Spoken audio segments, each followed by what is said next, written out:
యోబు గ్రంథం 35వ అధ్యాయం. మరియు ఎలీహు ఇలాగు ప్రత్యుత్తరమిచ్చెను, నేను పాపము చేసిన ఎడల నాకు కలిగిన లాభము కన్నా నా నీతి వలన నాకు కలిగిన లాభమేమి, అది నీకు ప్రయోజనమేమి అని నీవు చెప్పుచున్నావే. ఇదే న్యాయమని నీకు తోచినదా? దేవుని నీతి కన్నా నీ నీతి ఎక్కువని నీవు అనుకొనుచున్నావా? నీతోనూ నీతో కూడనున్న నీ సహవాసులతోనూ నేను వాదమాడెదను.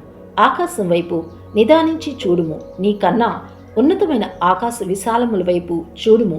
నీవు పాపము చేసినను ఆయనకు నీవేమైనా చేస్తివా? నీ అతిక్రమములు విస్తరించినను ఆయనకు నీవేమైనా చేస్తివా? నీవు నీతిమంతుడు అయినను ఆయనకు నీవేమైనా ఇచ్చుచున్నావా? ఆయన నీ చేత ఏమైనా తీసుకున్నా? నీ వంటి మనుషునికే నీ చెడుతనము ఫలము చెందును, నరులకే నీ నీతి ఫలము చెందును.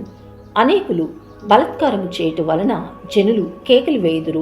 బలవంతుల భుజబలమునకు భయపడి సహాయం కొరకై కేకలు వేయుదురు.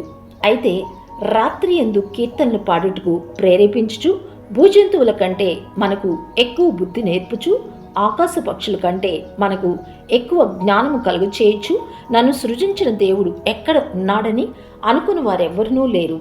కాగా వారు దుష్టులైన మనుషుల గర్వమును బట్టి మొరపెట్టెదురు గాని ఆయన ప్రత్యుత్తరమిచ్చుటలేదు.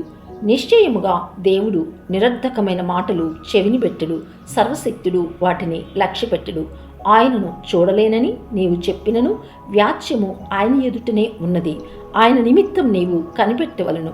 ఆయన కోపముతో దండింపక పోయినందునను, నిశ్చయముగా దురహంకారమును ఆయన గుర్తింపకపోయినందును నిర్హేతకముగా యోబు మాటలాడి ఉన్నాడు.